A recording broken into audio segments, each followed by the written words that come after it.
Are you new to sourdough? Or have you pulled out loaf after loaf out of the oven only to feel disappointed? Well, then this video is for you. In this video, I will guide you step by step through the complete process of making a homemade, bakery-style sourdough loaf. From start to finish.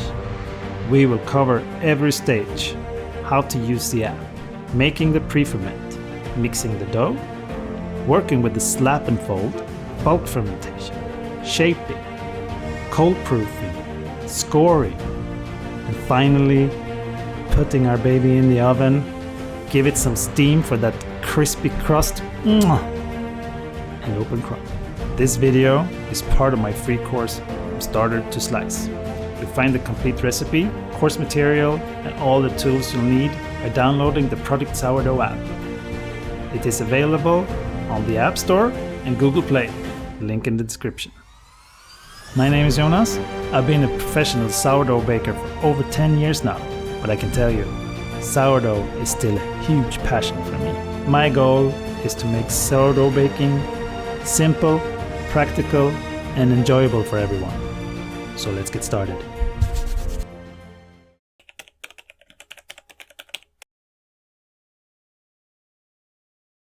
Okay guys, we're inside the app. Let's head over to the Sourdough Academy. In the Academy, we go straight down to the From Starter to Slice course. On this page, we have the full course. It's all free. You just download the app and you'll have access to this. This course will go through everything in detail, but for this video, we just download the classic white sourdough.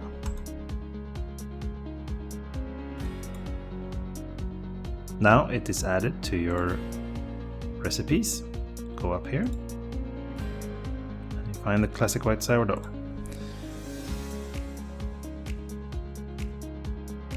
Once you're in the recipe page, you will see that you have all the tools that you need to make a sourdough bread. However, we will go straight into the workflow view.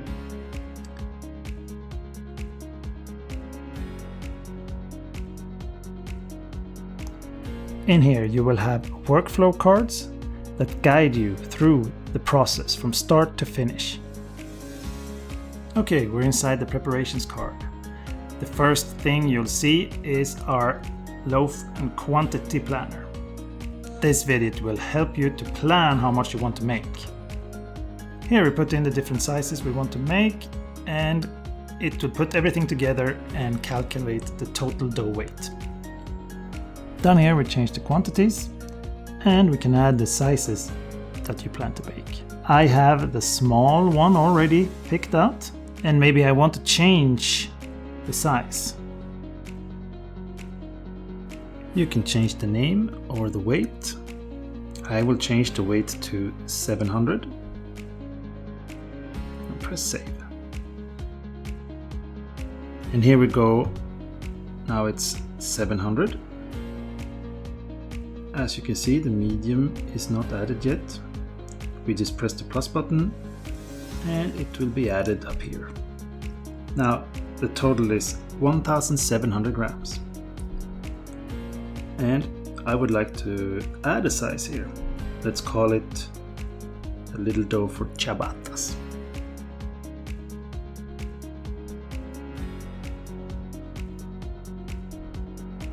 And it will be 500 grams.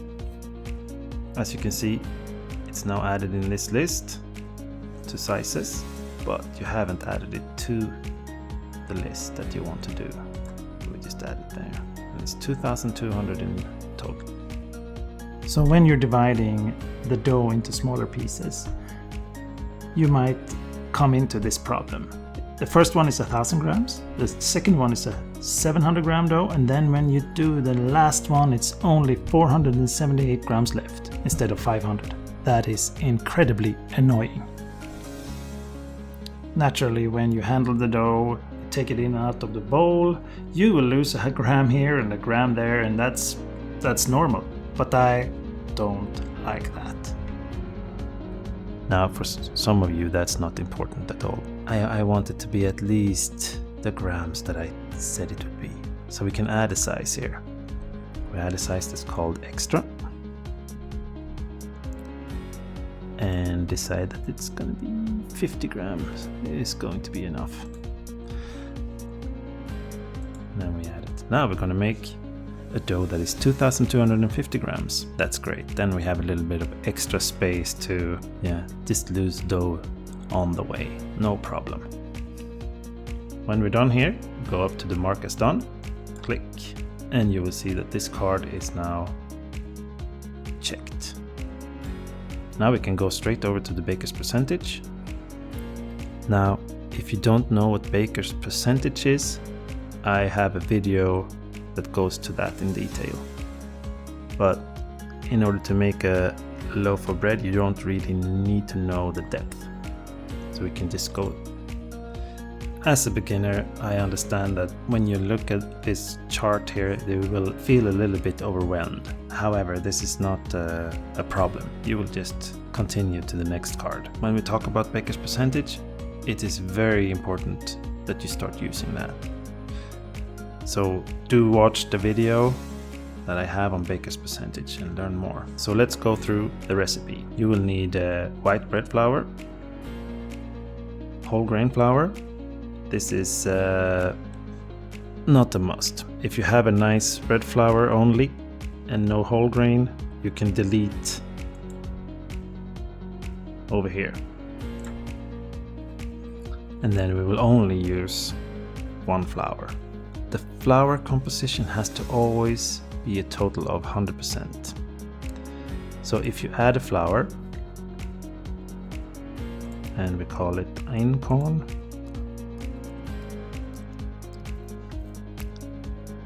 you have to add it to the autolyse tag.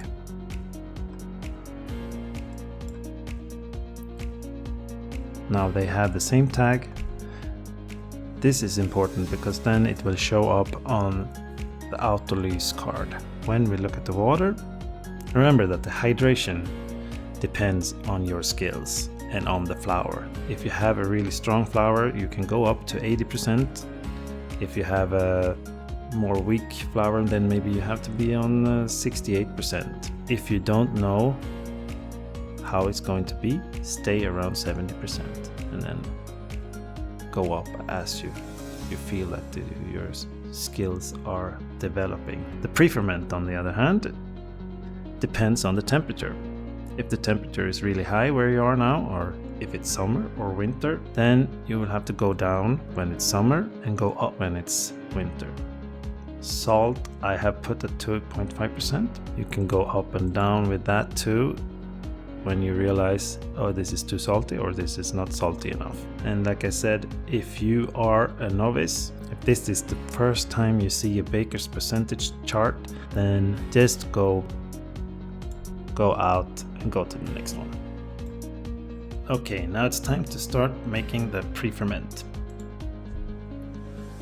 Pre-ferment is a small dough that starts the fermentation process. A conventional baker will use yeast. We, however, will use our starter to make a little bigger dough to start our main dough. Now this is done by calculating how much you need. How much pre-ferment you need is dependent on how big your main dough is. And here's where the pre-ferment assistant comes in. A pre-ferment will take between 6 to 12 hours to make. It all depends on how much starter you put in and the temperature where you put it. So the temperature and how much starter, that will define how long it takes. I like to use this recipe, and it's actually the same recipe as the starter. And that means it will take around 9 hours to ferment if we put it in a warm spot. I find it easy to start sometime in the morning after. I make this pre-ferment in the evening and I let it ferment overnight. When I wake up in the morning, I look if it's bubbly and nice. I put it in the fridge. If it doesn't, I let it ferment for another hour. But it can always be paused in the fridge. So you pause it in the fridge. And then during the day, I decide now it's time to bake. Then I just take it out and I use it in the dough. Since we're doing the same recipe as the starter, we can make a little bit extra. And when we make extra, that means that when we put the pre-ferment in the dough, there will be a little bit left over. And this leftover is now the starter. It sounds complicated, but it's actually not. When you put the pre-ferment into the main dough, you will have a little bit left over. This leftover you save into your little jar, and that little jar is now your starter, and you can put it in the fridge until next time.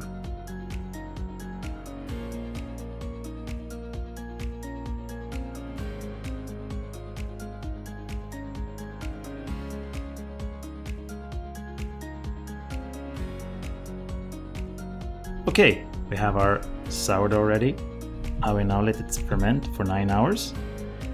It's in the evening now, so I will just let it sit in a warm, nice spot overnight.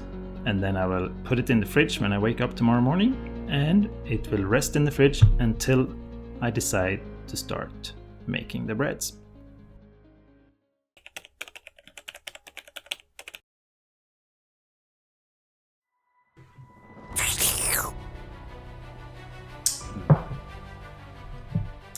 So, it's a warm day today.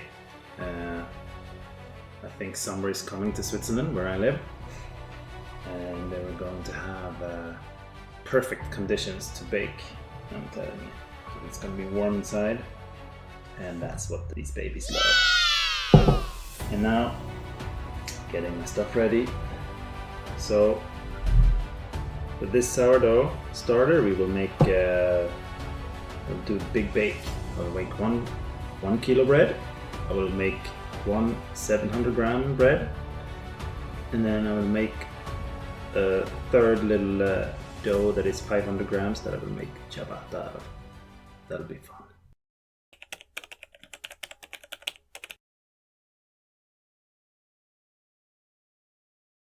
You will find the exact amounts for this recipe inside the workflow card called Mixing the Dough.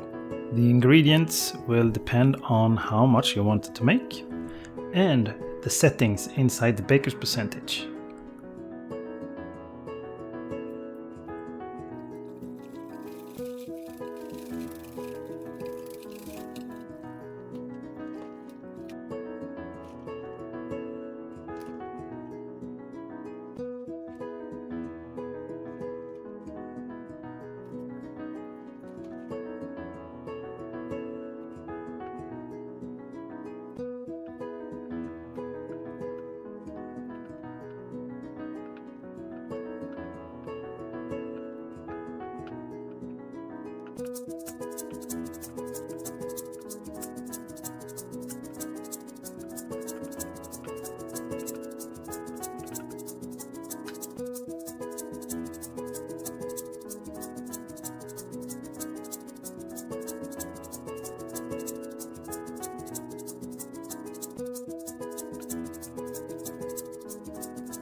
When working with a high hydration dough, you have to be a little bit careful with the salt. I always put the salt in last, just to be safe.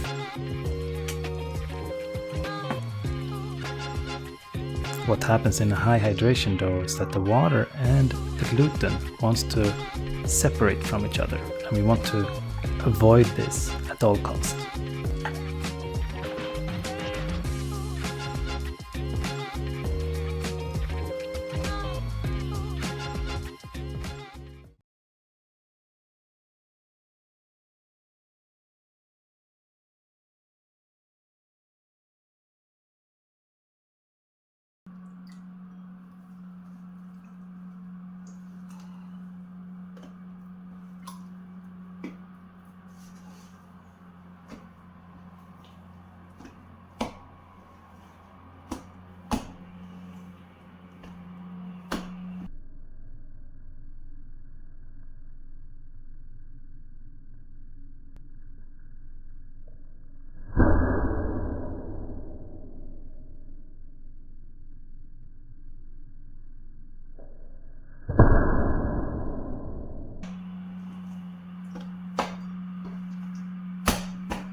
I just love the slap and fold method. It gives you a little bit of a heartbeat in the morning and some strength in your biceps. It's a great way to keep in shape.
I know, as a beginner it's really tricky to know when your dough is finished.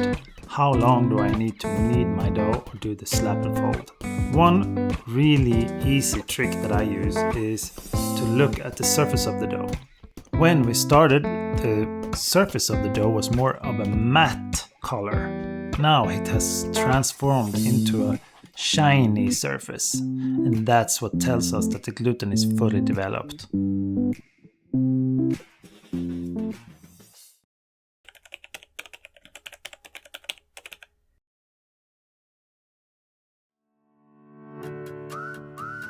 For me, it's much easier to divide the dough into the final weight before the bulk fermentation. However, if you want to keep everything in one dough and only do the stretch and fold once, that is also okay. Now for me, I will have to do the stretch and fold 3 times every time I do a stretch and fold. And if you're only doing one loaf, then you don't have to divide your dough at all. You can just move on to the next step.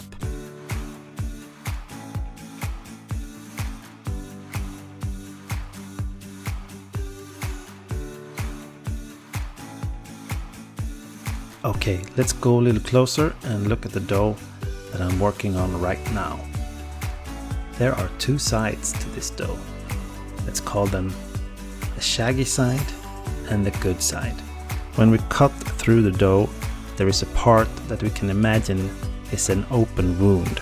And what we want is to tuck this in underneath the dough and have only the good side up. I like to say that if you master the details, you will master the art of sourdough baking.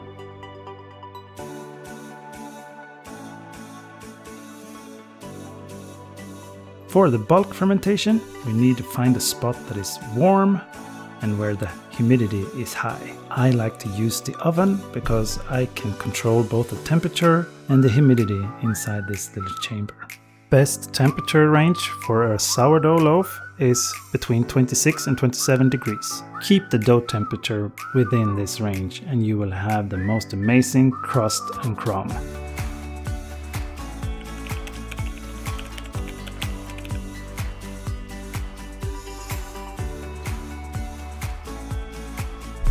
In the beginning of your sourdough journey, it is incredibly difficult to know when the bulk fermentation is ready.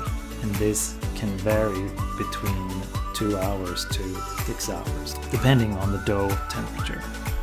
The most reliable trick to help you in this situation is to, before the first stretch and fold, when the dough has settled, draw a line on your container and make sure it's a see-through container. This way you can track the growth of your dough.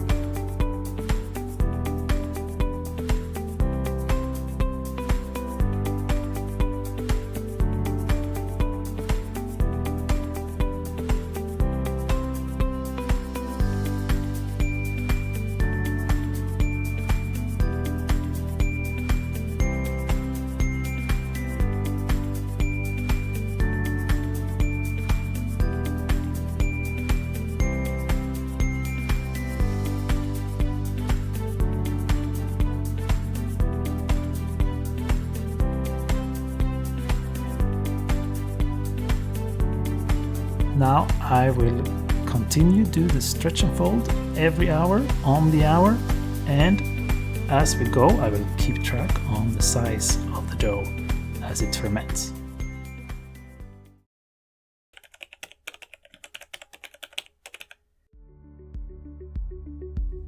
So now I've done the stretch and fold after 1 hour and another one after 2 hours.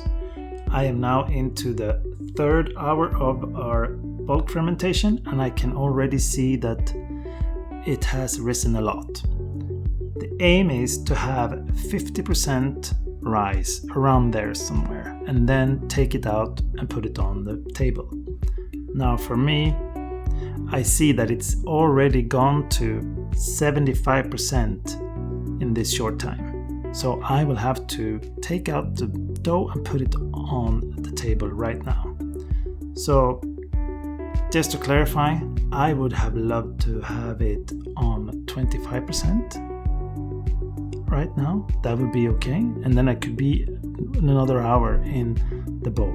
However, it is very warm in my kitchen right now and I can't do anything about that. But 3-hour bulk, it's not bad. When we remove the dough from the bowl, we can just do like we do the stretch and fold, remove it from the edges, and once it's loose, we put it on the table.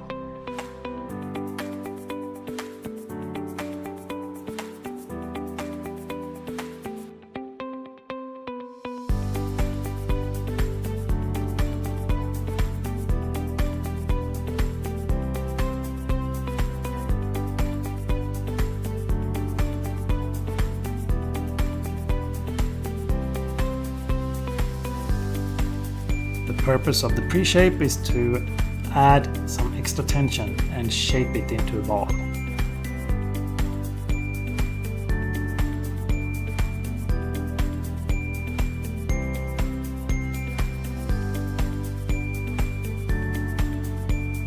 When that is done, we just let it rest on the table for 30 minutes and then we move over to the final shape.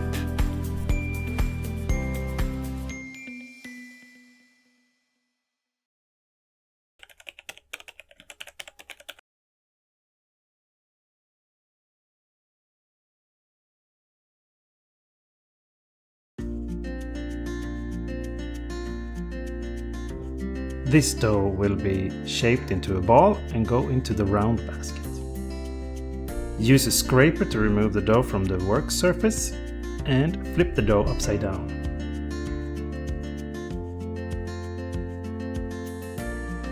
I will now show you my method. I like to spread out the dough so that it has a triangular shape. Fold it and then grab it by the ears, exposing the sticky part of the dough. The sticky part will act as a glue and keep the dough in place. Roll the dough into a cylinder. Then properly seal the dough by sliding and rotating the dough against the work surface. Before I place the dough in the proofing basket, I will give the dough a little bath. It's a mixture of rice and wheat flour.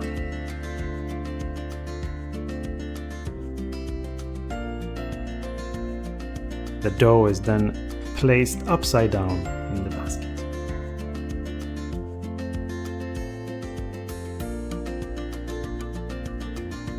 This dough will go into the oval basket. That means we have to shape it into a cylinder. It is the same process all the way until the end, where instead of shaping it into a ball, we shape it into a cylinder.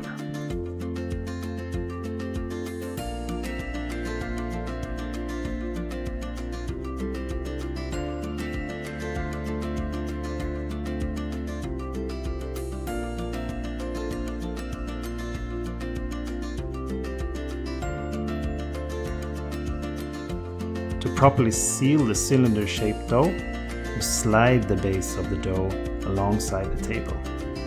And for added strength, tuck in the ends of the cylinder and then pinch or press the tips lightly to seal them securely. There are so many ways to do the final shape, and there is not just one way that is right. Do what is best for you.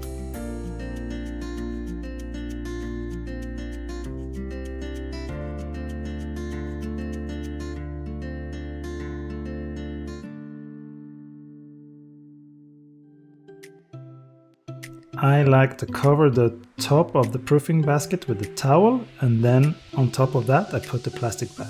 A pro tip is to put the kitchen towel between the plastic bag and the dough. This is great because a plastic bag alone will stick to the dough, and that is very annoying. Now it's time to slow things down. We want to put the loaf in the fridge and let it ferment for at least 10 hours. You can leave the dough in the fridge for 48 hours if you would want that. However, beyond 48 hours, the loaf will start to break down.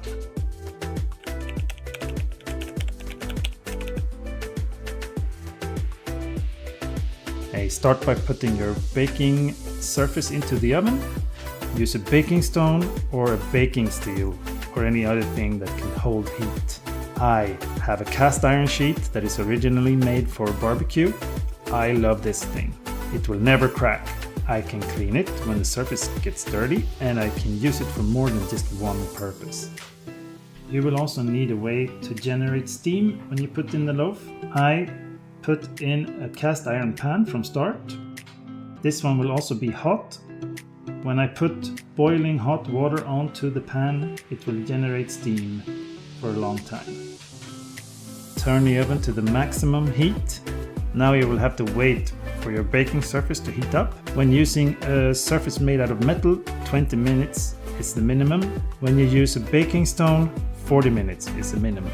A stone can store the heat much longer than any metal can, but it also takes longer to heat up. Metal surfaces, on the other hand, need more attention, but as long as the thickness is greater than 6 millimeters or 1/4 of an inch, the results will be equal to a baking stone.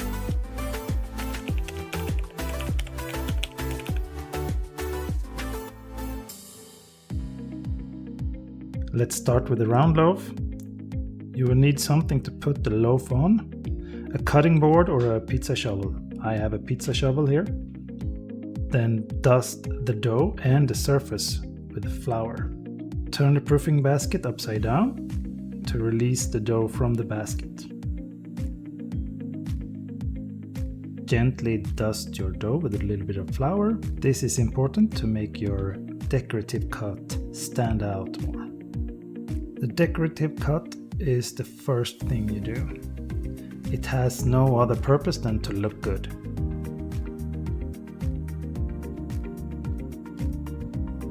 Now we're gonna make the functional cut. This cut has an important purpose. The functional cut determines the location and the direction of the expansion or oven spring. The simple way to cut into a circular shaped loaf is to cut a halo all around the loaf. The size of the halo depends on the strength of your flour. If the flour is really strong, make a bigger halo. If it is weak, smaller halo.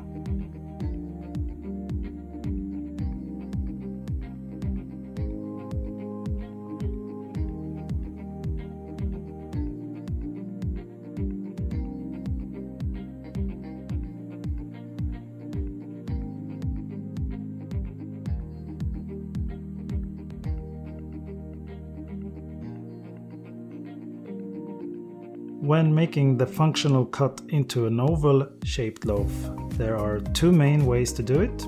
The simple way is to cut a straight 90-degree cut from end to end. A cut like this will open the loaf in the middle and push the crust out towards the sides. The more difficult way is to hold your scoring knife in a 45-degree angle and cut from end to end in this angle. This cut will force the expansion in the direction of the cut. This is a more difficult cut to master, but once you do, you will gain more control over the oven spring.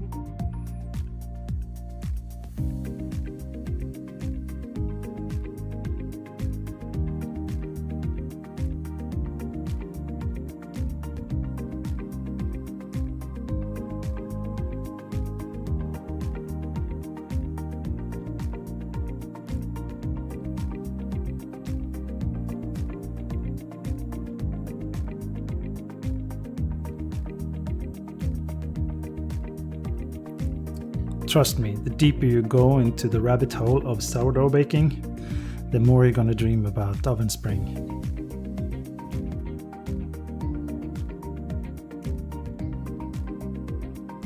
Let's put the loaf in the oven.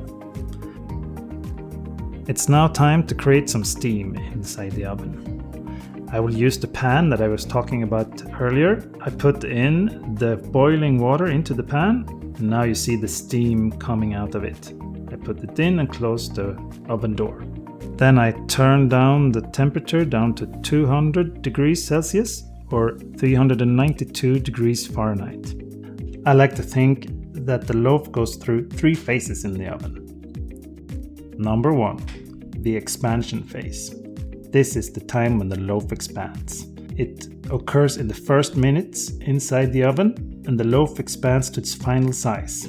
Now leave it like this for 15 minutes.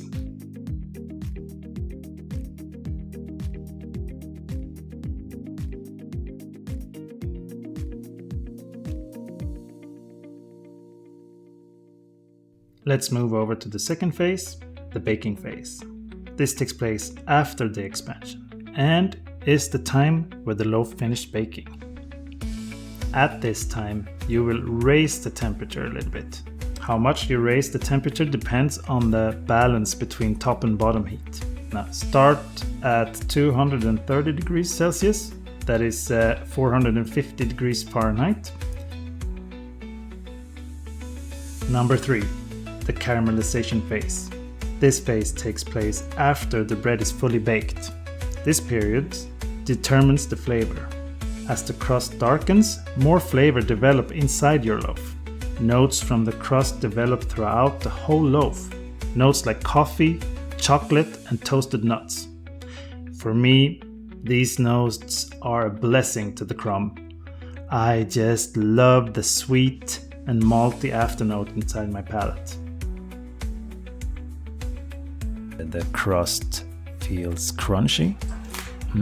I let the loaf go a little bit extra in the oven to get those toasted notes fully developed in the loaf.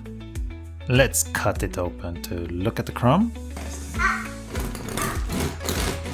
And listen to that lovely crust.